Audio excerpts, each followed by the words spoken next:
Dragon का षड्यंत्र खंड खंड। हमारे लिए नॉर्थ ईस्ट, हमारे बॉर्डर एरिया आखिरी छोर नहीं, बल्कि सुरक्षा और समृद्धि के गेटवे है।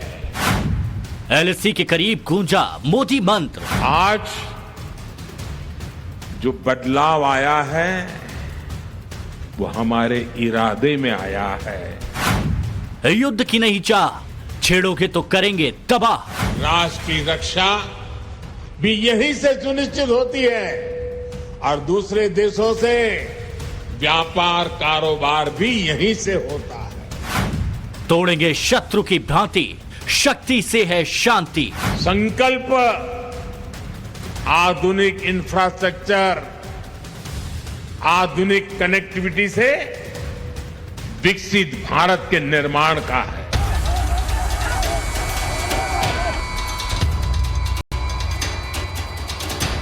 तवांग में घुसपैठ की साजिश रचने की ड्रैगन की नापाक कोशिश को एलएसी पर डटे भारत के शूरवीरों ने नाकाम कर दिया। चीनी सैनिकों की नापाक चालों का इलाज उन्हीं के अंदाज में करके उनको बैरकों में अंदर तक धकेल दिया।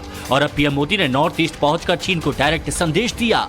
संदेश साफ है, हिंदुस्तान युद्ध में यकीन नहीं रखता, लेकिन अगर छेड़ने की कोशिश हुई तो छोड़ेंगे नहीं। पीएम मोदी आज उत्तर पूर्व के राज्य मेघालय और त्रिपुरा में 6800 करोड़ से ज्यादा की विकास योजनाओं के लोकार्पण के लिए पहुंचे थे। और उत्तर पूर्व के इस दौरे से पीएम मोदी के डायरेक्ट मैसेज की धमक चीन से लेकर हिंदुस्तान विरोधी खेमा महसूस कर रहा था। नेशनल हाईवे के निर्माण पर 5000 करोड़ रुपए खर्च किए गए हैं। पिछले 8 वर्षों में जितनी ग्रामीण सड़कें मेघालय में प्रधानमंत्री सड़क योजना के तहत बनी है, वह उससे पहले। पीछे इरादा दुश्मन तक ये संदेश पहुंचाना था कि हिंदुस्तान को 62 वाला समझने की भूल की तो ये गलती बहुत भारी पड़ेगी।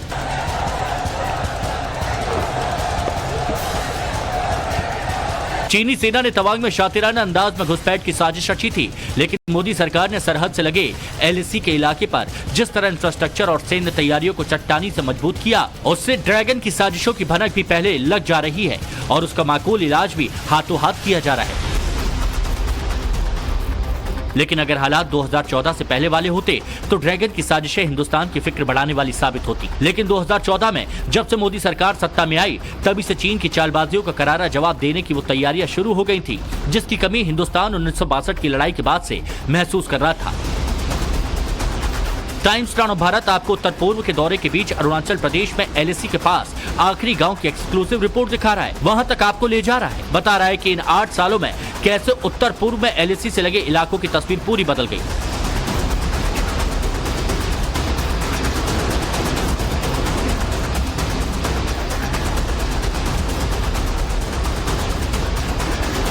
जहां पहुंचने में कभी दिन महीने लगा करते थे, आज कुछ घंटों में वहां तक हिंद की सेना पहुंच सकती है और आम हिंदुस्तानी भी। भारत चीन सीमा के पास भारत लगातार निर्माण कर रहा है, नए प्रोजेक्ट्स लगा रहा है और यही निर्माण और विकास लगातार चीन को खटक रहा है। मैं इस वक्त जहां मौजूद हूं, ये जगह टी गोम्पा के नाम से जानी जाती है।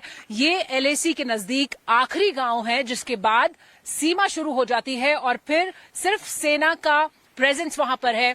और इस इलाके में जो लोग रहते हैं, उनके हिसाब से पिछले कुछ सालों में लगातार यहां काम हुआ है, विकास हुआ है। और ये जो तस्वीरें मेरे वीजे पंकज गुप्ता आपको दिखा रहे हैं, ये एक नए हाइड्रो इलेक्ट्रिक पावर प्रोजेक्ट की तस्वीरें हैं, जहां जल्द काम पूरा होगा, बिजली बनाई जाएगी। और बॉर्डर के इतने करीब इस तरह के काम जब होते हैं तो वाकई में चीन के लिए वो एक परेशानी का सबब होता है, क्योंकि इससे न सिर्फ गांव में रहने वाले लोगों को भरोसा होता है अपनी सरकार पर, अपनी सेना पर, बल्कि यहाँ का जो पूरा इंफ्रास्ट्रक्चर है वो कहीं ना कहीं हमें जमीन पर और ज्यादा मजबूत बनाता है। तो अगर चीन कभी कोशिश भी करता है अपना क्लेम दिखाने की, तो इस तरह के प्रोजेक्ट यहाँ के लोगों का भरोसा और सेना की ताकत उसे मिलकर एक करारा जवाब देती है।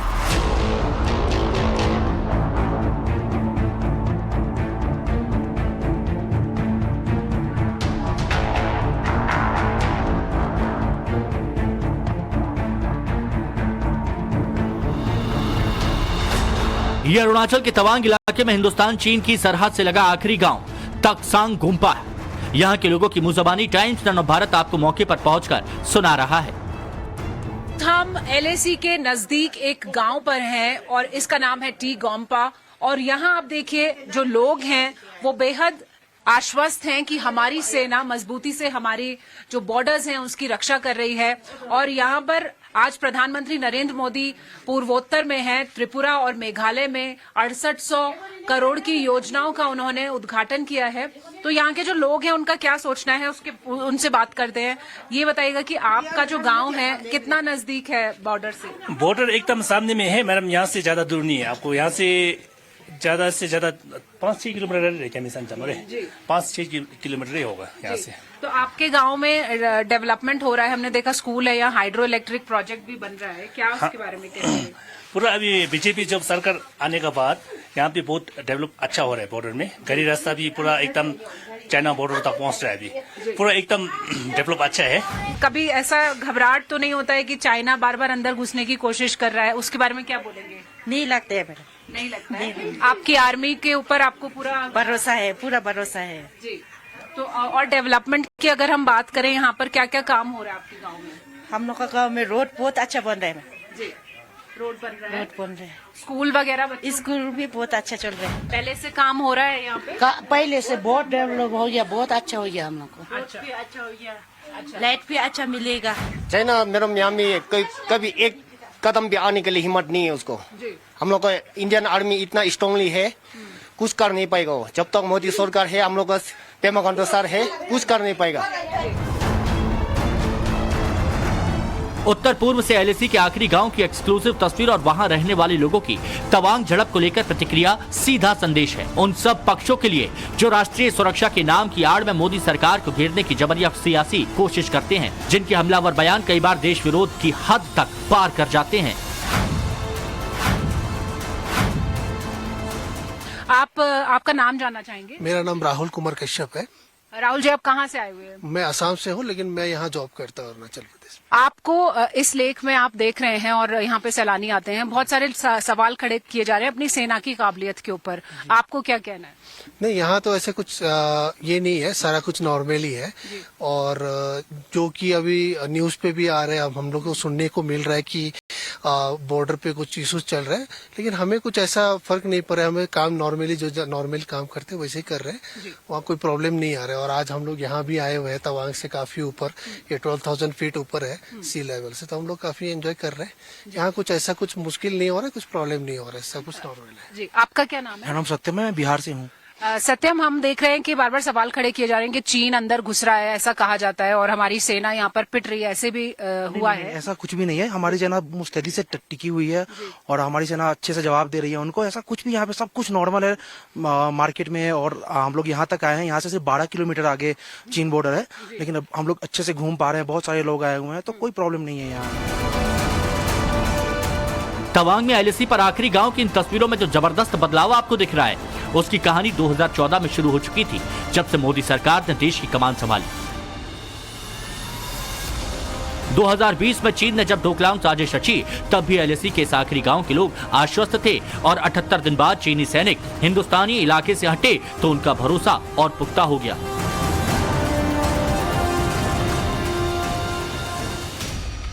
चीन के शैतानी इरादों पर नकेल कसने की इसकी इनसाइड स्टोरी राष्ट्रीय सुरक्षा सलाहकार अजीत डोभाल मोदी एट 20 सपने हुए साकार नाम की किताब में लिख चुके हैं। उन्होंने लिखा, डोकलाम विवाद के बाद जर्मनी के हैम्बर्ग में G20 समिट में पीएम मोदी पहुंचे थे। चीनी राष्ट्रपति शी जिनपिंग भी समिट में थे। दोनों की मुलाकात की कोई खबर मीडिया में नहीं थी और अचानक पीएम मोदी चीनी राष्ट्रपति शी जिनपिंग से मिलते हैं। बंद कमरे में दोनों के बीच क्या बात हुई ये तो नहीं पता, लेकिन इसी के तुरंत बाद चीन का बयान आया कि गलवान से चीनी सैनिक हटेंगे। इस वाक्य को दुनिया ने ड्रैगन के खिलाफ कूटनीति, राजनीति और रणनीति के मोर्चे पर पीएम मोदी की महारत के तौर पर देखा। जम्मू कश्मीर के दशकों से आतंकी बिसात बिछाने में जुटा पाकिस्तान इससे पहले कैसे मोदी सरकार के सामने सरेंडर के मोड में आ चुका है, ये भी दुनिया देख चुकी है।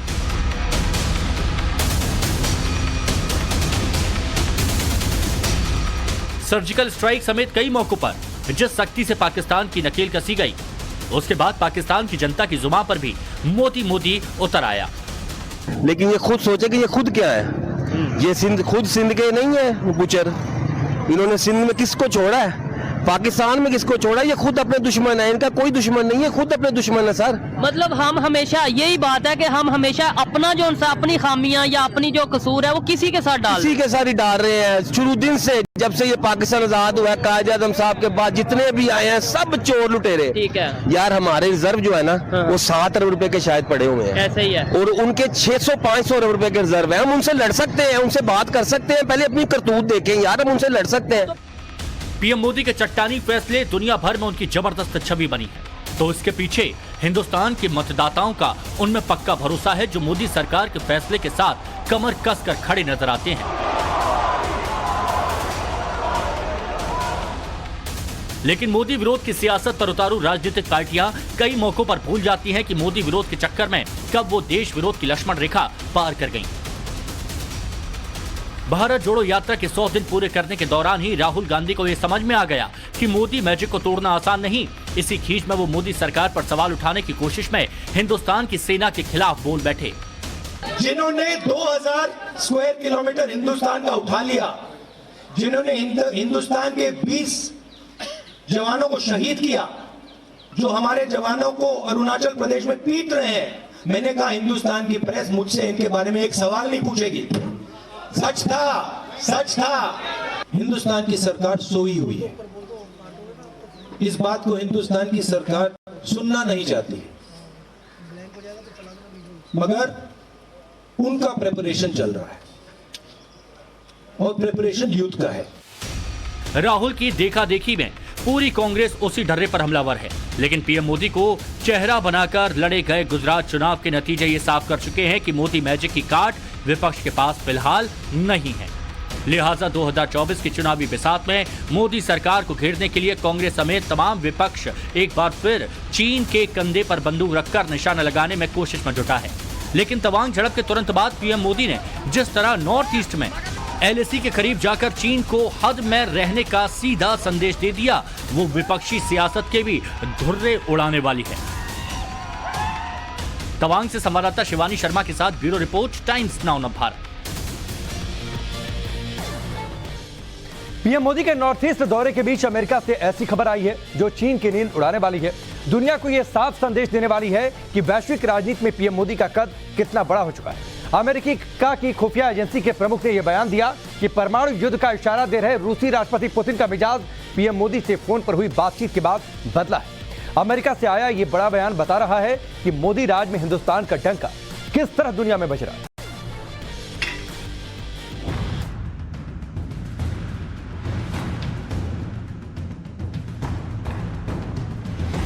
तवांग में LAC के पास घुसपैठ की चीनी हिमाकत को चेतावनी है ये तस्वीर।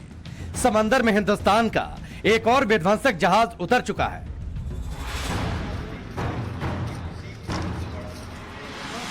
यह हिंदुस्तान की नौसेना का नया युद्धपोत INS मोरमुगांव है, जो तवांग में ड्रैगन की घुसपैठ की नाकाम कोशिश के बीच मुंबई के समंदर में उतर चुका है और हिंदुस्तान की ओर उठने वाली हर नजर को निशाना बनाने की हुंकार भर रहा है। हम न केवल अपनी जरूरतों के लिए बल्कि दुनिया भर की जरूरतों के लिए भी शिप बिल्डिंग करेंगे, ऐसा मेरा विश्वास है। यानी हम न केवल मेक इन इंडिया बल्कि मेक फॉर द वर्ल्ड के लक्ष्य को हासिल करके रहेंगे। बड़े बड़े अर्थशास्त्रियों ने, बड़े एजेंसियों ने कहा है, इस पॉसिबिलिटी को भी रूल आउट नहीं किया जा सकता कि 2027 आते आते भारत दुनिया की टॉप 3 इकोनॉमीज में आकर खड़ा हो जाएगा। आज हमारा देश दुनिया की फास्टेस्ट ग्रोइंग मेजर इकोनॉमीज में से एक है। तमाम चुनौतियों के बावजूद हमारा देश नित नए कीर्तिमान स्थापित कर रहा है।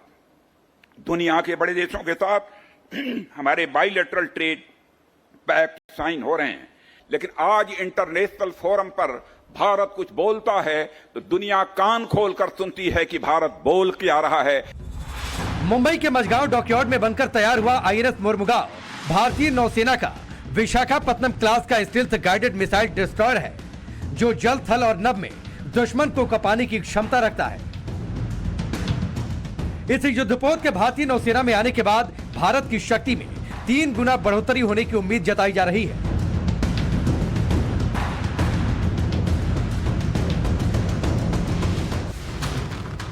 INS मुर्मुगांव की समंदर में एंट्री उस वक्त हुई जिस वक्त उत्तर पूर्व में LAC के करीब दौरे पर पहुंचे पीएम मोदी शक्ति से शांति का डायरेक्ट मैसेज दे रहे थे। गृह मंत्री अमित शाह भी प्रधानमंत्री के साथ मौके पर मौजूद थे। संकल्प आधुनिक इंफ्रास्ट्रक्चर, आधुनिक कनेक्टिविटी से विकसित भारत के निर्माण का है। इरादा भारत के हर क्षेत्र, हर वर्ग को तेज विकास के मिशन से जोड़ने का है। एक ही वक्त उत्तर पूर्व में LAC के पास प्रधानमंत्री और गृह मंत्री की मौजूदगी में चीन को चेतावनी और उधर मुंबई में रक्षा मंत्री की मौजूदगी में हिंदुस्तानी नौसेना के नए विध्वंसक पोत को समंदर में उतारने की कवायद। इशारा साफ था, ड्रैगन की चालबाजी को सबक सिखाने के लिए हिंदुस्तान कमर कस चुका है।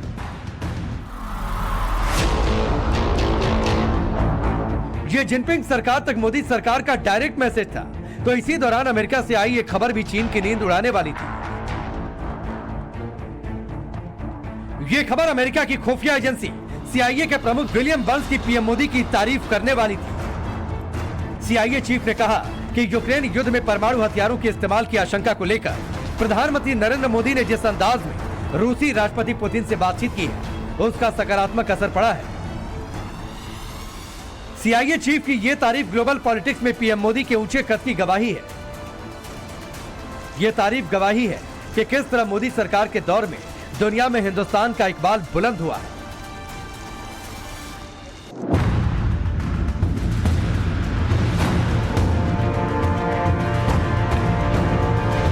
हाल ही में इंडोनेशिया के बाली में हुए G20 शिखर सम्मेलन में भी ये बात खुलकर सामने आई कि कैसे जियोपॉलिटिक्स में भी पीएम मोदी का सिक्का चलता है। अमेरिका और रूस जैसी महाशक्तियों के मुखिया भी विश्व राजनीति से जुड़े बड़े फैसलों पर पीएम मोदी से राय लेते दिखते हैं। ये बात चीन को चौंकाती है और पाकिस्तान को चिढ़ाती है। मोदी सरकार के 8 साल के कार्यकाल में हिंदुस्तान ने अपनी सैन्य क्षमता को जिस तरह मजबूत धार दिया, उसका लोहा अब दुनिया मान रही है। मोदी सरकार में डिफेंस बजट में 107.29% की बढ़ोतरी हुई, जो 2013-14 के 2,53,000 करोड़ रुपए से बढ़कर 2022-23 में 5,25,000 करोड़ रुपए हो गए। मोदी सरकार के फैसलों के बाद हिंदुस्तान की सेना का कायाकल्प तेजी से हुआ। 2014 से पहले भारत हथियारों के लिए विदेश पर निर्भर था। मोदी सरकार के आत्मनिर्भर भारत अभियान के बाद ये तस्वीर बदल चुकी है। अब हिंदुस्तान हथियार निर्यातक देश की भूमिका में आ चुका है। लाइट कॉम्बैट एयरक्राफ्ट से लेकर ब्रह्मोस मिसाइल तक के ऑर्डर हिंदुस्तान को दुनिया भर से मिलने लगे हैं। आज भारत अमेरिका, फिलीपींस और south east Asia, middle east और अफ्रीका को रक्षा साजो सामान का एक्सपोर्ट कर रहा है। ब्रह्मोस मिसाइल फिलीपींस को एक्सपोर्ट हो रहा है, तो वहीं मलेशिया तेजस फाइटर जेट खरीदने की तैयारी में है। पिछले 5 सालों में भारत का डिफेंस एक्सपोर्ट लगभग 8 गुना बढ़ चुका है। इसे देखते हुए रक्षा मंत्रालय ने साल 2025 तक 1.75 लाख करोड़ रुपए के रक्षा उत्पादन का टारगेट निर्धारित किया है। इसमें 35,000 करोड़ का रक्षा निर्यात भी शामिल है। सैन्य मोर्चे पर हिंदुस्तान की मजबूत पकड़ के बीच कूटनीतिक मोर्चे पर भी मोदी सरकार का डंका दुनिया में बज रहा है। इसमें चीन को सबसे ज्यादा मिर्ची क्वाड को लेकर लगी है। अमेरिका, जापान, भारत और ऑस्ट्रेलिया के इस रणनीतिक गठजोड़ वाले संगठन ने चीन की नींद उड़ा रखी है। चीन लगातार दावा कर रहा है क्वाड फेल होने वाला है। Bureau report, times round of Bharat.